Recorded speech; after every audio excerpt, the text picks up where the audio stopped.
الرحمن الرحيم كتاب فصلت آياته قرآنا عربيا لقوم يعلمون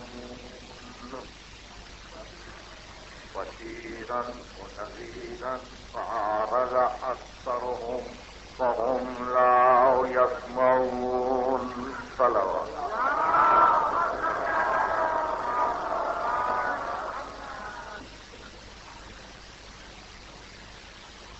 قرآن علم ہے، اس عنوان پر نشتر پارک میں یہ 1383 ہجری کے محرم کی دوسری تقریر ہے۔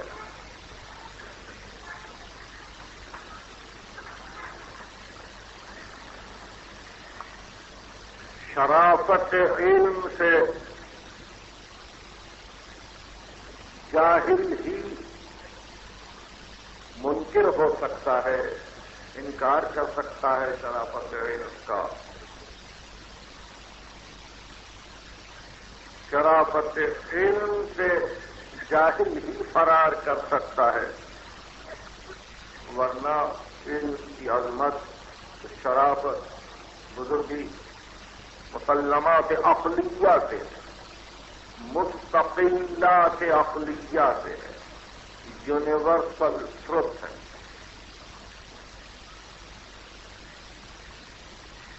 لیکن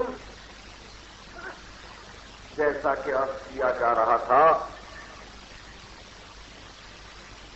ذرائع علم میں سے، حصول علم کے وسائل میں سے سب سے اہم وسیلہ سماعت ہے۔ سنو سنو، غور سے سنو، بشارت دو میرے بندوں کو، وبشر عباد الذین یستمعون القول فیتبعون احسنہ اولئک الذین ھداھم اللہ واولئک ھم اولو الالباب۔ میرے بندوں کو بشارت دو، یہ وہ بندے ہیں کہ سنتے ہیں قول کو اور جو پسند آ جائے اس کی پیروی کرتے ہیں۔ فیصلہ انہی کو کرنا ہے کہ وہ پسند کرتے ہیں کہ ناپسند ہیں۔ یہی وہ لوگ ہیں جن کی اللہ نے ہدایت، اولئک الذین ھداھم اللہ واولئک ھم اولو الالباب، یہی ہے صاحبان عقل۔ اور آپ جانتے ہیں کہ اہل جہنم جب جہنم میں جائیں گے اور ان سے پوچھا جائے گا کہ کیسے آ گئے، تو ان کا جواب آپ کو یاد ہے، وہ یہ کہیں گے لو کننا نسمع او نعقل ما کننا فی اصحاب السعیر، اگر ہم سنتے اور عقل سے کام لیتے تو جہنم میں نہ آتے۔ لو کننا نسمع او نعقل ما کننا فی اصحاب السعیر، اگر ہم سنتے اور عقل سے کام لیتے تو ہم اہل جہنم نہ ہوتے۔ قرآن مجید نے اس طریقہ تحصیل علم پر بہت زور دیا ہے۔ جیسا کہ عرض کیا جا چکا، یہ قرآن مجید کا حامیم کا گروپ ہے کہ جس کے ایک سورے کی آیت کی تلاوت کی گئی، اس کو ذوات حامیم کہتے ہیں، اس کو ذوات الف لام را کہتے ہیں، جو قرآن کے پہلے حصے میں 6 سورے ہیں جو الف لام را سے شروع ہوتے ہیں۔ قرآن کے آخری حصے میں جو 7 سورے ہیں مسلسل جو حامیم سے شروع ہوتے ہیں، ان کو ذوات حامیم کہتے ہیں۔ ذوات حامیم میں سے یہ دوسرا سورہ ہے جس کو الف لام میم حامیم فصلت یا حامیم سجدہ کہا جاتا ہے۔ اس کی پہلی آیت یہ ہے، شروع کیا جاتا ہے نام سے اللہ کے جو رحمان الرحیم ہے، بسم اللہ الرحمن الرحیم، حامیم۔ اب یہ کسی کا نام صحیح حروف مقطعات میں تعویل کی اجازت نہیں ہے، نہ اس کا ترجمہ کیا جا سکتا ہے اور تشریح کے لیے نہ اس پر گفتگو کی جا سکتی ہے۔ وہ اشارہ ہے جو اب تو معبود کے درمیان ہے، اور وہ اشارہ ہے جو قلب اپنی مرتبت اور نازل ہونے والی وحی کے لیے مخصوص ہے۔ حامیم تنزیل من الرحمن الرحیم، یہ قرآن رحمان الرحیم کی طرف سے نازل ہوا ہے۔ تنزیل من الرحمن الرحیم، رحمان نے قرآن کو بھیجا، رحمان نے قرآن کو نازل کیا، رحیم کی طرف سے قرآن آیا۔ قرآن رحمت مطلقہ ہے، قرآن رحمت مطلقہ ہے تاکہ انسان جہالت عمومی سے باہر آ جائے، تاکہ انسان جہل میں مبتلا نہ رہے۔ تنزیل من الرحمن الرحیم، کتاب فصلت آیاتہ، وہ کتاب ہے کہ جس کی آیتوں کو تفصیل سے بیان کیا گیا، جس کی آیتوں میں تفصیل موجود۔ کتاب فصلت آیاتہ، قرآن عربین، قرآن ہے عربی میں ہے، لقوم یعلمون، مگر اس قوم کے لیے ہے جو علم رکھتی ہو۔ آپ نے دیکھا بغیر سنقیت جذب نہیں ہے، بغیر سنقیت جذب نہیں ہے، یعنی کسی چیز کو حاصل کرنے کے لیے پہلے سے کچھ اتنی قوت رہنی چاہیے کہ جس چیز کو آپ حاصل کر رہے ہیں وہ آپ سمجھ نہیں سکتے۔ آپ تاریخ کے ماہر صحیح، لیکن اگر آپ کے سامنے کیمسٹری کے پرابلمز بیان کیے جائیں آپ سمجھ نہیں سکتے جب تک کہ آپ کیمسٹری سے واقف نہ ہوں۔ آپ کیمسٹری کے بڑے قابل اور ماہر انسان صحیح، لیکن ادب سے گفتگو ہو جائے اور اگر آپ کو ادب کا ذوق نہ ہو تو آپ سمجھ نہ سکیں گے۔ ذوق پر ہے، بنیاد صحیح پر ہے، اساس پر ہے۔ تو قرآن ان کے لیے ہے جن کو ذوق علم ہو، لقوم یعلمون، جہاں تلاش علم ہو، جہاں طلب علم ہو۔ قرآن آیا سب کے لیے ہے، جہالت کو دور کرنے کے لیے، مگر جہاں جہل مرکب سے اصرار ہو،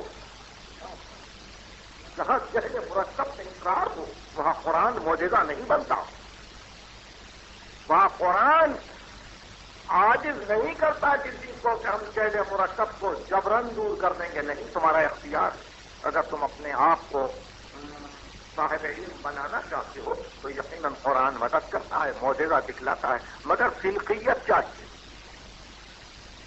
آپ سمجھ گئے ان مختصر جملوں میں جو کچھ کہا گیا کہ کسی چیز کو سمجھنے کے لیے بنیاد میں آ کر کچھ تو علم چاہیے، پڑھنا ہے، صرف پڑھنا ہے۔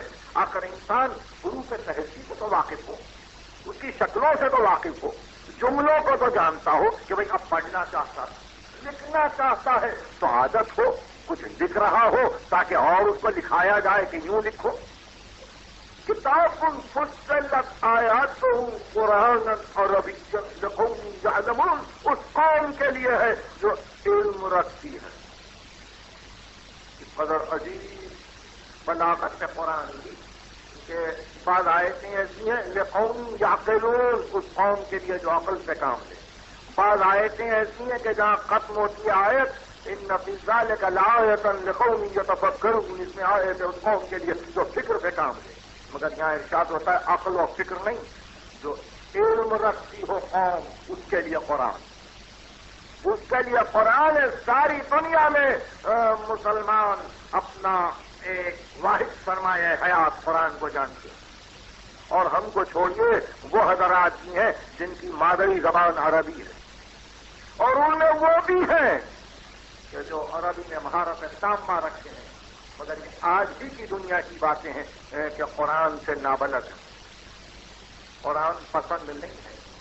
تو علم کے معنی صرف یہی نہیں ہے کہ انسان کچھ پڑھا لکھا ہو، علم کے معنی یہ بھی ہے کہ ذوق صحیح بھی ہو، حاصل کرنے کا عزم بھی ہو، قرآن کو سمجھنے کی توفیق بھی ہو۔ قرآنا عربیا لقوم یعلمون بشیرا ونذیرا. یہ قرآن بشیر بھی ہے، نذیر بھی ہے، بشارت بھی دے رہا ہے، نذارت کے فرائض بھی ادا کر رہا ہے، خوشخبریاں بھی دیتا ہے، ڈراتا بھی جاتا ہے. سزا کی گفتگو بھی ہے، جزا کی گفتگو، ثواب بھی ہے، عقاب بھی ہے، نیک و بد انجام کے قرآن نے گفتگو کی ہے. بشیرا و نذیرا. یہ جملہ غور سے سنیے. فأعرض اکثرهم، لیکن ان کی اکثریت نے اعراض کیا. جب قرآن آیا تو اکثریت نے اعراض کیا، انہوں نے منہ پھیر لیا. اور کیا کیا؟ فهم لا يسمعون. اب وہ سنتے نہیں ہیں. یہ گفتگو کا تسلسل. فهم لا يسمعون. اب وہ سنتے بھی نہیں ہیں. سنتے تو علم آتا نا. جو سننا بھی نہ چاہے وہاں حصول علم کی صورت کیا ہے؟ فأعرض اکثرهم فهم لا يسمعون. اب وہ نہیں سنتے ہیں. اس کے معنی یہ ہوئے کہ انہوں نے اپنے لیے اپنے حصول علم کے ذرائع کو بند کر دیا. اب وہ علم نہیں چاہتے. یہ گفتگو اس منزل پر اس لیے ضروری ہے کہ زندگی بھر ختم المرسلین صلوات اللہ وسلم علیہ قرآن کو سناتے رہے، سمجھاتے رہے، پڑھتے رہے، پڑھواتے رہے، تلاوت کرتے رہے قرآن، تلاوت کرتے رہے قرآن، اور تلاوت کا حکم دیتے رہے. اور پھر ایسی حالت میں کہ ختم المرسلین کا قرآن کی تلاوت کرنا خود ایک معجزہ تھا. اور اس کے لیے سورہ عنکبوت یہ 29واں سورہ ہے قرآن کا. ارشاد ہوتا ہے ما كنت تتلو من قبله من کتاب ولا تخطه بيمينك اذا لارتاب المبطلون. اے رسول، تم نے اس سے پہلے کسی کتاب کی تلاوت نہیں کی تھی. ما كنت تتلو من قبله من کتاب، اس سے قبل کسی کتاب کی تم نے تلاوت نہیں کی تھی کہ کوئی یہ کہہ دے کہ اسفار توریت کو دیکھا ہے، انجیل پر نظر ہے، مناجات داؤد پیش نظر ہیں، صحف ابراہیم و موسیٰ کی تلاوت کر چکے ہیں، سقراط کی باتیں پہنچ چکی ہیں، افلاطون کی گفتگو دیکھ چکے ہیں، اور اس طرح سے گھر میں بیٹھے بیٹھے لکھتے ہیں، سب کو جمع کرتے ہیں، صبح کو قرآن کی صورت میں پیش کرتے ہیں. نہیں ہے حدیث، تو نے پڑھا بھی تو نہیں ان کتابوں کو.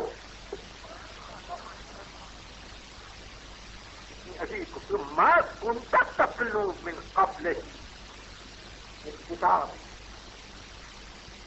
ولا تخطه بيمينك، اور نہ تو نے لکھا اذا لارتاب المبطلون، ورنہ یہ باطل پرست تو اور بھی شبہ میں مبتلا ہو جاتے. اب بھی تیرے خلاف ہے، مگر شبہ اس وقت اور بھی قوی ہوتا.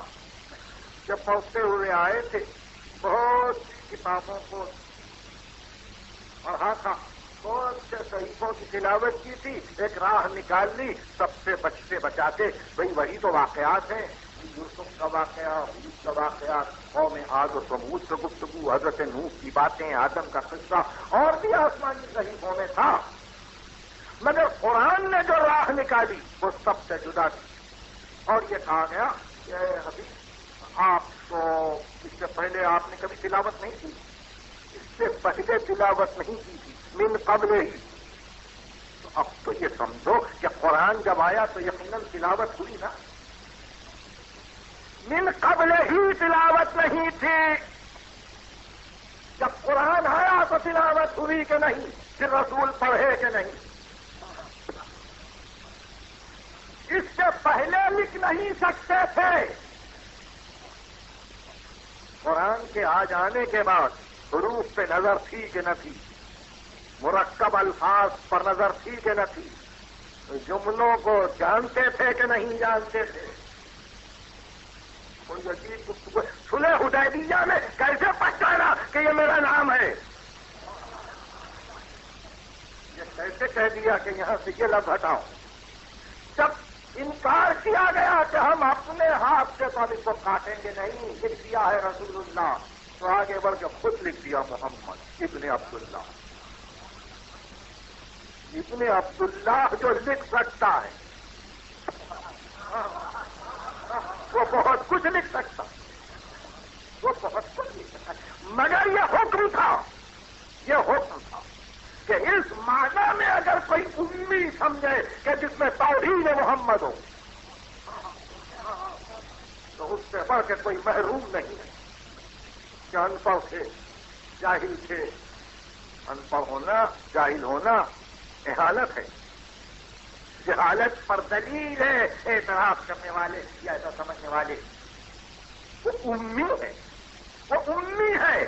اور قوم کے معنی مرکز کے ہیں، ام کے معنی روح کے ہیں، ام کے معنی نیوکلیے، وہ مرکزی نقطہ کہ جس کے گرد کسی شے کی حیات ہو. وہ امی ہے، ام القریٰ کا رہنے والا ہے. مکے کو ام القریٰ کہتے ہیں. نبی امی ہے اس معنی میں کہ مرکز عالم ہے، مرکز کائنات ہے. اور پھر جب اس شان سے قرآن کہے الذین یتبعون الرسول النبی الامی الذی یجدونہ مکتوبا عندہم فی التوراۃ والانجیل، وہ لوگ جو پیروی کرتے ہیں رسول کی، نبی کی، امی کی. اگر یہ کوئی توہین والا لفظ ہوتا تو ان خطابوں کے درمیان یہ لفظ کیسے آتا؟ الذین یتبعون الرسول النبی الامی الذی، ہمیشہ درجے بڑھتے جاتے ہیں قرآن میں. قرآن کا مذاق ہی یہ ہے، اس کی بلاغت یہ ہے کہ صفت کے بعد جب صفت آئے تو اس میں اضافہ ہو، اس میں زیادتی ہو، اس میں بزرگی ہو، اس میں عظمت ہو. الذین یتبعون الرسول النبی الامی الذی یجدونہ مکتوبا عندہم فی التوراۃ والانجیل یأمرهم بالمعروف وینہاهم عن المنکر ویحل لهم الطیبات ویحرم علیہم الخبائث. یہ سب نبی کے فضائل ہیں. وہ امی ہے، وہ امی ہے طیب چیزوں کو حلال کرتا، وہ امی ہے خبیث چیزوں کی حرمت کا حکم دیتا ہے. یعنی تو کائنات میں ساری اشیاء پر نظر ڈالتے ہوئے جس کی حلت کا حکم دے دے اس میں حرمت کا پہلو نہ نکلے، جس کو حرام قرار دے اس میں حلت کی گنجائش نہ ہو. کائنات کے ذرے ذرے تک جس کی نگاہ جائے اور جو ماہیت اشیاء سے واقف ہو. گفتگو آگے بڑھ گئی جو یہ دعا کرے، یہ بہت غور سے سنیے. میری ساری تقریر میں اگر ایک جملہ یاد رہ جایا کرے تو اس کو غنیمت جانے. یہ موسیٰ ہے کوہ طور پر آواز دیتے ربی ارنی، میرے پروردگار نظر آ جا. یہ محمد عربی ہے تو یہ کہہ رہے ربنا ارنا الاشیاء کما ہی، پروردگار مجھے اشیاء کو اس عالم میں دکھلا دے کہ حقیقت نظر آ.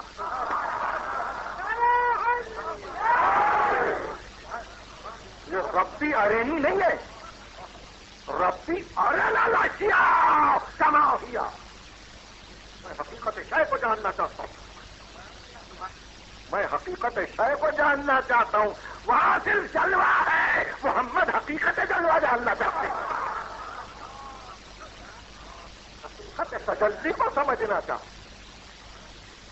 منزل بلند ہو جاتی. یاد رکھیں کہ آپ ربی ارینی نہیں یہاں، ربی ارنا الاشیاء کما ہی. دعا ہے ختم مرتبہ اشیاء کو اس طرح سے دکھلا دے جو ان کی حقیقت.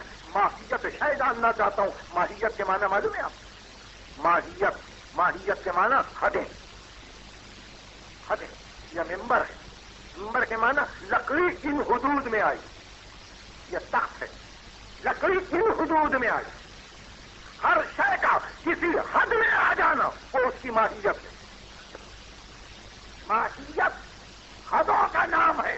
وجود جب حدوں میں آتا ہے تو محدود ہوتا، اور وہ ہے ساری دنیا کی حقیقت. جہاں ماہیت نہیں وہاں وجود واجب ہے.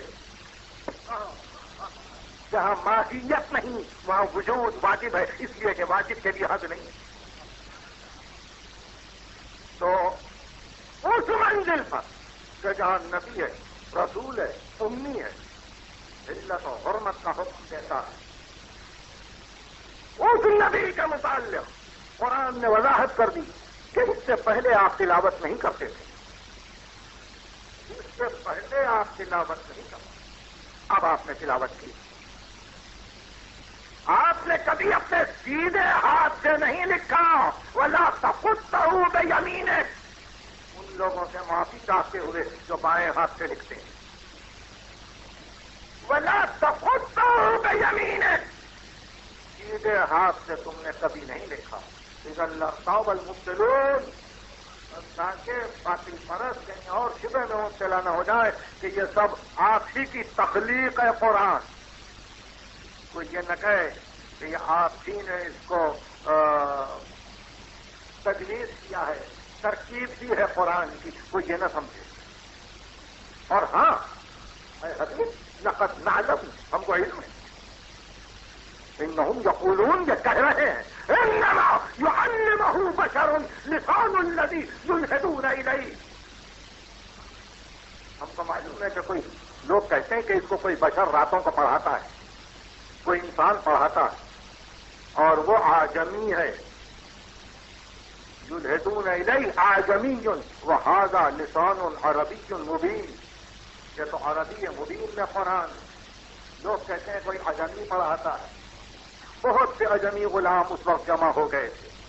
اس میں عمار کے والد یاسر بھی تھے، جن کا شبہ تھا کہ راتوں کو وہ پیغمبر اسلام کی خدمت میں جا کے گزشتہ انبیاء کی باتیں بیان کرتے ہیں. مفسرین نے اس کو گفتگو کی. ارشاد یہ ہوا کہ کسی نے پڑھایا نہیں، اور تم پہلے تلاوت نہیں کرتے تھے، تم پہلے لکھتے نہیں تھے. اب تم نے تلاوت کی. اب تم نے تلاوت کی، لکھوایا. ساری دنیا کے بادشاہوں کے نام تم نے خطوط لکھوائے. ظاہر ہے بزرگی کے لیے ضروری یہی تھا کہ لکھوائیں. اور اگر چاہیں تو جہاں سب کچھ چاہتے ہیں اور ہو جایا کرتا تھا تو لکھ بھی سکتے. اس لیے لکھنے پر بھی شبہ نہ ہو. لکھنے پر بھی شبہ نہ ہو. گفتگو کسی اور منزل پر ہے، اس لیے یہ تشریح پھر کبھی. حقیقت یہ ہے کہ قرآن نے اس منزل پر کہا کہ اذا لارتاب المبطلون بل هو آیات بینات فی صدور الذین اوتوا العلم وما یشهد بآیاتنا الا الظالمون. اے حبیب، یہ جو قرآن مجید ہے یہ کسی کا بنایا ہوا نہیں ہے، یہ آیات الہی ہے، اور صاحبان علم کے سینوں میں ان کی جگہ ہے. میرا سلسلہ کلام سے ایک نظر ہے. وہ گفتگو قرآن عربی لقوم یعلمون، یہ قرآن ہے علم رکھنے والی قوم کے لیے. اب ارشاد ہوتا ہے بل هو آیات بینات فی صدور الذین اوتوا العلم. جو صاحبان علم ہیں ان کے سینوں میں یہ ہماری نشانی ہے. صاحبان علم کے سینوں میں. اس لیے بے ذوق علم قرآن پر گفتگو اچھی نہیں معلوم ہوتی. ذوق پیدا کرو، ذوق پیدا کرو. اور ذوق اسی طرح سے ہوتا کہ سمجھنے کی کوشش کیا، اور سمجھنا اسی وقت ممکن ہے کہ سننے کی عادت جاری ہے. اور انسان سنے اور سمجھے. اس منزل پر ایک بات یہاں سے آگے بڑھنا، اور وہ یہ ہے کہ جب انسان مذاق قرآن سے قریب نہیں ہوتا، ذوق قرآن کے مس نہیں رکھتا، اور پھر بھی دین میں رہنا چاہتا، تو بڑی حیرانی ہوتی ہے، بڑی حیرانی ہوتی ہے، وہ عجیب زندگی ہوتی ہے، وہ عجیب زندگی ہوتی ہے کہ قرآن سمجھتا نہیں ہے مگر ہے دین میں، ہے مجبوراً مسلم، تو اس وقت یا تو کرامتوں پر بھروسہ کر کے جیے، یا کسی کی تقلید و پیروی میں زندگی بسر کر دے، یا کسی کے قدموں پر لوٹے، نجات کا طالب ہو، اس لیے کہ سمجھ نہیں سکتا ہے مسائل کو۔ میں نے بارہا کہا، پھر کہتا ہوں، یہ مسئلہ ظاہر ہے کہ میں اس کی اہمیت کو کیسے آپ پر واضح کروں کہ اسلام کی تاریخ میں ایسی ایسی بلند ہستیاں گزری کہ جن کے متعلق ہم گفتگو بھی کرتے ہیں تو بڑے احترام سے۔ امام احمد بن حنبل رضی اللہ عنہ کہ جن کے فضائل کے متعلق اتنا یاد رکھنا چاہیے کہ شاہ عبدالعزیز دہلوی نے مسلسل گفتگو کی، شاہ ولی اللہ دہلوی نے مسلسل گفتگو کی، اور یہ حقیقت ہے کہ قرآن پر ان کو بڑا عبور تھا، بڑا ذوق رکھتے تھے قرآن۔ لیکن اگر نادان انسان ان کو نہ پہچان کر ان کے متعلق گفتگو شروع کرے اس لیے کہ پڑھا لکھا نہیں ہے مگر دین میں رہنا چاہتا ہے، تو یہیں سے حیرانیاں شروع ہوتی ہیں، اور دنیا یہ سمجھتی ہے کہ بے ادبی کی نہیں۔ میں اس مسئلے کو سمجھانا چاہتا ہوں کہ ابن جوزی نے ایک کتاب لکھی ہے مناقب احمد، ابن جوزی کی کتاب ہے مناقب احمد، امام احمد بن حنبل کے فضائل۔ اس کتاب کا صفحہ ہے 454 اور 2200، اور یہ آپ کو یاد رہے کہ امام احمد بن حنبل رضی اللہ عنہ کی وفات ہے 241 ہجری، 164 میں پیدا ہوئے ہیں، 241 جو فقہا میں سب سے آخر فقیہ ہے کہ جن کی رحلت ہے یہ سال۔ تو مناقب احمد کے ابن جوزی نے لکھا، مستقل کتاب ہے، لکھا کہ ایک شخص نے خواب میں یہ دیکھا کہ بڑی شدت سے بارش ہوئی اور یہ پہنچا قبر مقدس امام احمد پر، لیکن قبر شق ہو گئی۔ تو خواب کے عالم میں انہوں نے پوچھا کہ یا حضرت پانی کا اثر اتنا ہوا؟ تو اس آواز آئی کہ نہیں، ایسا نہیں ہے، ہر سال خدا میری زیارت کو آتا ہے، اس سال بھی آیا تھا تو ہیبت الہی سے زمین شق ہو گئی۔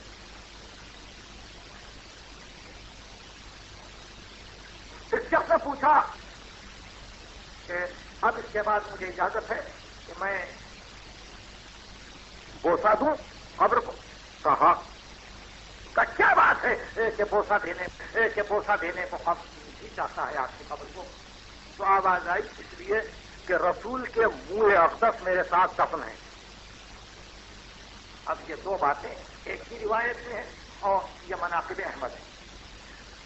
خدا کی قسم کبھی اپنی زندگی میں حضرت امام احمد ابن حنبل کے دل و دماغ سے کسی کوشش میں یہ نہیں گزرا ہوگا کہ ذات واجب جو لامکان ہے، لازمان ہے، جس کے لیے نہ آنا ہے نہ جانا ہے، اس کے متعلق کبھی کسی وقت وہ یہ کہتے ہو کہ نہیں وہ آتا ہے زیارت کے لیے اور جاتا ہے، مگر جہالت کا اثر یہ ہے کہ دین میں بھی رہنا ہے، مسلم بھی رہنا ہے، اور پھر معتقدات میں پختہ تر بھی ہونا ہے، تو زندگی کرامتوں کی ہو جاتی ہے۔ باتیں سمجھ نہیں آتی، زندگی کرامتوں کی ہو جاتی ہے، ورنہ ان کی ذات گرامی بڑی اجل ہے، یقیناً ان کو بڑی تکلیف ہوئی ہوگی جب کسی نے یہ کہا ہوگا اور جب یہ کتاب لکھی گئی ہوگی اور جب یہ کتاب مسلسل مصر میں چھپ رہی ہوگی کہ خدا ہر سال زیارت کو آتا. بھائی بہت غور سے سنیے، یہ آتا کیسے ہے؟ یہ بات کیوں آئی ذہن میں؟ اس لیے کہ آتا اس لیے ہے کہ بیٹھتا ہے. بڑھ گئی. آتا اس لیے ہے کہ بیٹھتا ہے. آپ سوچیں گے کہ دو جملوں میں ربط کیا ہے؟ ہاں، اگر بیٹھتا ہے تخت پہ تو کھڑے بھی ہوتا ہے. جب بیٹھتے بیٹھتے تھک جاتا ہے تو چہل قدمی بھی کرتا ہے. اور جب 2-4 گام چل سکتا ہے تو اس کے 2-4 گام، اس کے 2-4 گام آنے واحد میں یہاں رہے اور وہاں تک چلے جائے. جانا آنا جب اس طرح سے ثابت ہو، اور جب بیٹھنا ثابت ہے تو وہ سلطان السلاطین، وہ خالق ملوک. ظاہر ہے وہ دبلا پتلا تو نہیں ہوگا. جب بیٹھنا ثابت ہے تو بہت رحیم شہیم ہوگا، بہت سقیم ہوگا. اسی لیے یہ بھی لکھ دیا گیا کہ جب وہ تخت پر عرش پر بیٹھتا ہے تو اس کا گوشت لٹکتا ہے، گوشت لٹکتا ہے. اور پھر جب وہ اپنے پاؤں کو بڑھا کے جہنم میں ڈال دے گا تو آتش جہنم سرد ہو جائے گی اور یہ خالدین فیہا ابدا کا جھگڑا ختم ہو جائے گا. یہ باتیں کہاں سے شروع ہوئی؟ اس منزل سے شروع ہوئی کہ عرش تخت ہے. گفتگو آپ سمجھ رہے ہیں؟ عرش تخت ہے. اور جب گفتگو یہ آئی تو اب سن لیجیے. پوچھا گیا صادق آل محمد سے کہ یا ابن رسول اللہ وہ مل عرش، عرش کیا ہے؟ ارشاد فرمایا العرش هو العلم. یہ بہت عجیب گفتگو ہے اور اس کے لیے محی الدین عربی کو دیکھنا پڑے گا، فلسفے کو دیکھنا پڑے گا. عرش علم الہی ہے. رفیع الدرجات ذو العرش، درجوں کا بلند کرنے والا صاحب عرش ہے. اور پھر وہ عرش کہ جو زمین و آسمان کا محیط ہے، وہ عرش جو سب کا گھیرے ہوئے ہے. لکڑی کا تخت نہیں ہے، زمرد و جواہر کا تخت نہیں ہے، وہ علم الہی. العرش وہ علم. جہاں علم ثابت ہوا پھر بیٹھنا ثابت نہیں. جہاں بیٹھنا ثابت نہیں، چلنا پھرنا ثابت نہیں، آنا جانا ثابت نہیں، لا مکان کی نسبت سے ایسی باتیں مناسب نہیں. علم کی کمی ہے. علم کی کمی. العرش والعلم، عرش علم ہے. اسی پر محی الدین عربی نے گفتگو کی اپنی تفسیر کہ عرش و کرسی علم الہی. نام دے دیے، نام دے دیے گئے اس لیے کہ محیط ہو جائے کائنات پر. وہ صاحب عرش جس کا علم محیط ہے. اب اس مقام پر پھر وہی کل کی آیت. ربنا، ملائکہ کہیں گے ربنا وسعت کل شیء رحمتا وعلما. پروردگار ہر شے کو تیری رحمت اور تیرے علم نے گھیر لیا.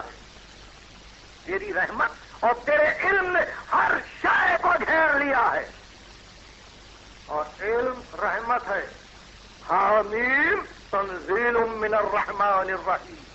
رحمان و رحیم کے پاس سے قرآن آیا ہے، رحمت بن کر آیا ہے.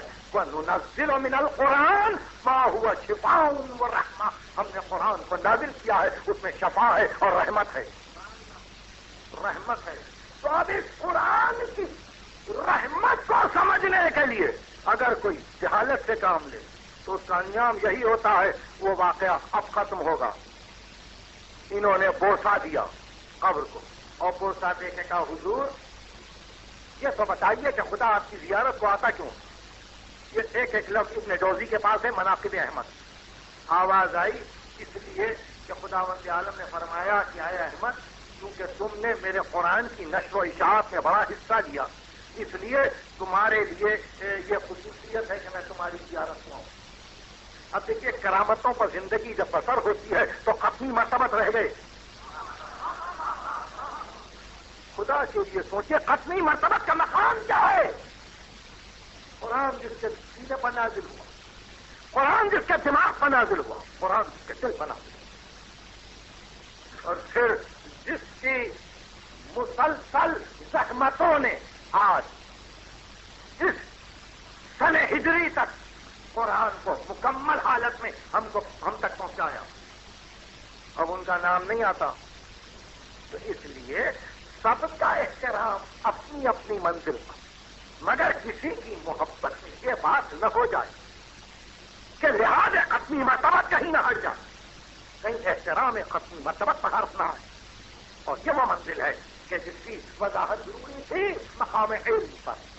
یعنی ختمی مرتبت سے زیادہ کائنات میں اولین و آخرین میں کسی کو علم حاصل نہیں ہے، کسی کو علم حاصل نہیں ہے.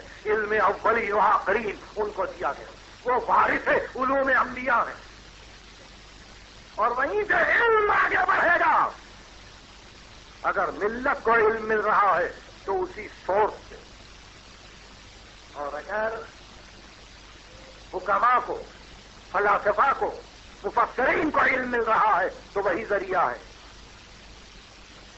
اس منزل پر گفتگو کو پہنچاتے ہوئے یہ مناسب معلوم ہوتا ہے کہ ایک مرتبہ پھر اس امر پر غور کر لیں کہ کیا یہ روایت کسی حنفی کے لیے قابل قبول ہوگی؟ کیا یہ روایت خود سعودی عرب میں قابل قبول ہوگی؟ سعودی عرب مالکی ہے. کیوں؟ فقہا چار ہیں، آپس میں ممکن ہے اختلاف نہ ہو، مگر ماننے والوں نے نظریات کو اتنا مختلف کر دیا ہے کہ وہ ایک دوسرے کے فتوے کو قبول نہیں کرتے. اور ایسے موقع پہ میرے مولا کا یہ فیصلہ سنیے، کیا فرماتے؟ تریدو علی احدہم قضیۃ من الاحکام. ان میں سے ایک فقیہ کے پاس، کسی ایک فقیہ کے پاس، یعنی علی، یہ دور ہے 40 ہجری کے قبل کا. اس کے معنی یہ نہیں ہے کہ ان فقہا کی طرف اشارہ کیا ہے، اس دور کے فقہا کے متعلق گفتگو فرما رہے ہیں. تریدو علی احدہم قضیۃ من الحکم، کہ جب ان کے پاس کسی مسئلے کو پیش کیا جاتا ہے فَيَحْكُمُ بِرَأْيِهِ، وہ اپنے رائے سے ایک حکم دیتا ہے. وہ تریدو تلک القضیہ بِعَيْنِهَا إِلَى غَيْرِهِ، اور بعین ہی اسی مسئلے کو جب اس کے غیر کے پاس لے جایا جاتا ہے دوسرے فقیہ کے پاس فَيَحْكُمُ بِخِلَافِهِ، تو اس کے خلاف حکم دے رہا ہے. وہ نبیہم واحد، وہ الہہم واحد، وہ کتابہم واحد. ان کا خدا ایک ہے، ان کا نبی ایک ہے، ان کی کتاب ایک ہے، مگر مسئلوں میں فتوے جدا جدا. سمجھ رہے ہیں آپ؟ وہ الہہم واحد، وہ نبیہم واحد، وہ کتابہم واحد. ان کا خدا ایک ہے، ان کا نبی ایک ہے، ان کی کتاب. اب اس کے بعد مولا نے 5 سوال کیے، وہ ذہن میں رہے. فَأَمَرَهُمُ اللَّهُ بِالْاخْتِلَافِ فَأَطَاعُوهُ، کیا خدا نے ان کو حکم دیا تھا کہ اختلاف کرو اور انہوں نے اطاعت کی؟ فَأَمَرَهُمُ اللَّهُ بِالْاخْتِلَافِ فَأَطَاعُوهُ، کہ اللہ نے حکم دیا تھا کہ اختلاف کرو اور اطاعت کی. أَمْ نَهَاهُمْ عَنْهُ فَعَصَوْهُ، یا یہ کہ روکا تھا اختلاف سے اور انہوں نے معصیت کی. تیسرا، ام انزل اللہ دینا ناقصا واستعان بهم لاتمامه، یا یہ کہ خدا نے دین کو ناقص نازل کیا اور فقہا سے مدد مانگی کہ تم مکمل کر دینا. علمی گفتگو. ام انزل اللہ دینا ناقصا واستعان بهم لاتمامه، اور مدد مانگی ان سے کہ تم پورا کر دیں. چوتھا سوال، ام انزل اللہ دینا تاما وقصر الرسول عن تبلیغ، یا یہ کہ خدا نے دین کو تمام کر کے نازل کیا اور رسول تبلیغ نہ کر سکے.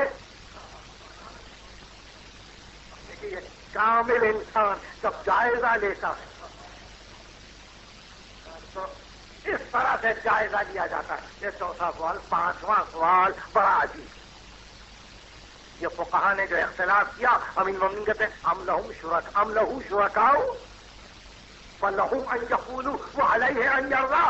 اب یہ شریعت سازی میں خدا کے شریک ہو گئے اور یہ طے کر لیا کہ ہم کہتے چلے جائیں گے اور تو راضی ہوتا جائے اور تو راضی ہوتا جا. وَلَهُمْ أَن يَقُولُوا وَعَلَيْهِ أَن يَرْضَىٰ کہ یہ سوچا ہے کہ انہیں خدا راضی ہے. اس کے بعد ارشاد فرمایا کہ حالانکہ قرآن کہہ رہا تھا لا غضب ولا یابس الا فی کتاب مبین. حالانکہ قرآن کہہ رہا تھا فیہ تبیان لکل شیء، اس میں ہر چیز کا کھلا ہوا بیان موجود ہے. اور حالانکہ یہ قرآن کہہ رہا تھا کہ لو کان من عند غیر اللہ لوجدوا فیہ اختلافا کثیرا، اگر یہ غیر خدا کے پاس سے آتا تو اسی قرآن میں اختلاف ہو جاتا. اور آخری جملہ کہا ان القرآن ظاہرہ انیق باطنہ عمیق. یہ قرآن جس کا ظاہر تعجب میں ڈالنے والا ہے اور باطن اتنی گہرائیوں کا حامل ہے کہ قیامت تک اصول انسانی اس میں ذکر کرتی رہیں گی اور اپنے لیے مطالب کو حاصل کرنے کے لیے اور مطالب کو ڈھونڈنے کے لیے راہیں نکالتی ہیں. میں نے زحمت دی اور یہی وہ منزل ہے کہ جہاں میں آج کی حد تک اس تقریر کو روک. اچھا ہے کہ ان تمام مسائل پر نظر رکھیں. قرآن علم اور وہ علم آیا ہے قطعی مرتبت سے یہ پیش نظر رہے اور اس علم کی حفاظت قطعی مرتبت پر ہے. اور قطعی مرتبت یہ چاہتے ہیں کہ اس علم کی حفاظت بدرجہ احسن بدرجہ اتم. اس لیے پیغمبر ایک ایسا معاشرہ بھی چاہتے ہیں کہ جہاں وہی سے اونچ رہا ہو، جہاں کلام ربانی کا ذوق رہا ہو، جہاں آغوش رسالت میں پلتے پلتے آیات قرآنی کا مزاج آ گیا. اور یہی وہ منزل ہے کہ جہاں انسان اندازہ کرتا ہے کہ ایسا معاشرہ، ایسا قبیلہ، ایسا گروہ پیغمبر نے تیار کیا کہ نہیں. یہاں گفتگو ملوکیت کی نہیں ہے، یہاں گفتگو سلطنت کی نہیں ہے، یہاں گفتگو اس مزاج قطعی مرتبت کی کہ اس علم کی حفاظت پر، اس علم کی حفاظت پر اگر کسی دور میں کسی موقع پر حلال محمد کو حرام سے بدل دیا جائے اور حرام محمد کو حلال قرار دیا جائے تو ایک ایسی آواز کی ضرورت ہے جو آواز قرآن سے ملتی جلتی ہو. اور وہ وقت آ گیا، وہ وقت آ گیا. حسین روضہ رسول میں ذریعہ رسالت پناہ میں انگلیاں ڈال دی ہیں اور عرض کرتے ہیں اللہم ھذا قبر نبیک محمد. پروردگار یہ تیرے نبی محمد کی قبر ہے. وہ انا ابن بنت نبی، میں تیرے نبی کی بیٹی کا بیٹا ہوں. دیکھیے اس جملے کی طرف توجہ چاہتا ہوں. الہی قد حضر من الامر ما قد علمت. پروردگار وہ وقت آ گیا جس کا تجھ کو علم ہے. اس گھرانے کے سوا کوئی اور گھرانہ نہیں کہہ سکتا. وہ وقت آ گیا جس کا تجھ کو علم ہے. تیرے علم کی ہم کو خبر ہے. قد حضر من الامر ما قد علمت. پروردگار فاغفر لی ما هو لک رضا ولرسولک رضا. میرے پروردگار مجھے سن لے اس کام کے لیے جس میں تیری خوشی اور تیرے رسول کی خوشی ہو. رضائے رب اور رضائے رسول کے جویا 28 رجب کو مدینے سے روانہ ہو گئے. 28 رجب کا آفتاب ڈوب رہا تھا افق مدینہ پر اور حسینی قافلہ مدینے کے دروازے کے قریب پہنچ چکا تھا. سواریاں سب بڑے اطمینان و سکون کے ساتھ گزر رہی تھی. مدینہ آہستہ آہستہ چھوٹتا جا رہا تھا اور ایسے موقع پر پورے ایک قافلے پر نظر ڈالتے ہوئے ایک ایک کی سواری کو دیکھتے ہوئے ایک ایک ناقے پر ایک ایک محمل کو اور ایک ایک گجاوے کو دیکھتے ہوئے ابو الفضل تیزی سے آگے بڑھتے چلے. ناقوں کو عبور کیا, سواریوں سے گزرے, سواروں کو عبور کیا, بنی ہاشم کے چھوٹے سے گروہ کے آگے ہو گئے اور ایک مرتبہ اپنے گھوڑے کو روکا نزدیک لا کر جہاں سواری امام کی تھی. ملکے کا کیوں ابا, کیا بات, کیسے آ گئے, کوئی بات تو نہیں؟ نہیں فرزند رسول, صرف یہ کہنے کے لیے آیا ہوں کہ بیمار بیٹی گھر سے نکل چکی ہے. بیمار بیٹی گھر سے نکل چکی ہے اور یہ کہتے ہوئے آ رہی ہے ٹھہرو بابا, بابا ٹھہرو. فرزند رسول اہل مدینہ ماتم کر رہے ہیں.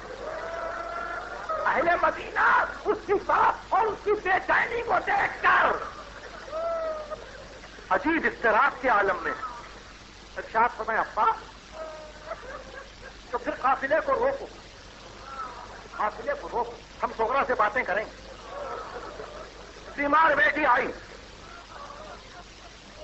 باپ نے بیٹی کے پیشانی پر بوسا دیا اور کا صغرا ایمان کی بیٹی ہو, اس طرح سے طرف نہ دیکھی. مصلحت ایزدی ہے, بیمار کو نہیں لے جاتی. جاؤ صغرا جاؤ, آرام کرو.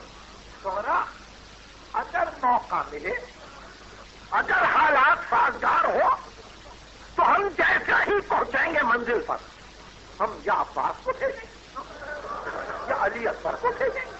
صغرا ہمارا خط آئے گا, پھر یا تمہارے چچا یا تمہارے بھائی تم کو لے کر ہمارے پاس آئیں گے. پیاری بیٹی اب جاؤ. بیمار نے مڑ کے سب کو سلام کیا اور کہا بابا اگر آپ اجازت دیں تو میں یہی ریتی پہ بیٹھی ہوں اور قافلہ میری آنکھوں کے سامنے گزر جائے.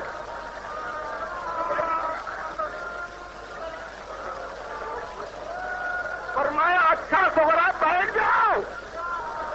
صغرا بیٹھ گئی اور آہستہ آہستہ قافلہ گزرتا چلا اور جانے والے قافلے کا غبار صغرا کے سر پر, صغرا کے چہرے پر اڑ کے جمتا جا رہا تھا, مگر صغرا کا دل پکار رہا تھا بابا جیسے ہی پہنچیں گے علی اکبر آئیں گے, بابا جیسے ہی پہنچیں گے عباس آئیں گے. ام سلمہ نے سمجھایا چلو بیٹی اب گھر چلو, رات ہو گئی, اب گھر آئی تو صبح و شام یہی کہتی تھی کیوں نانی اماں کوئی آیا خط, کوئی اطلاع آئی, بابا پہنچ گئے منزل پہ. بابا نہیں بھیجتے ہیں ابھی کسی کو. دن گزرے, مہینے گزرے, سارا رجب گزر گیا, شعبان گزر گیا, رمضان گزر گیا, شوال گزر گیا, ذی-قعدہ کا مہینہ گزر گیا, ذی الحجہ کا مہینہ گزر گیا, نہ علی اکبر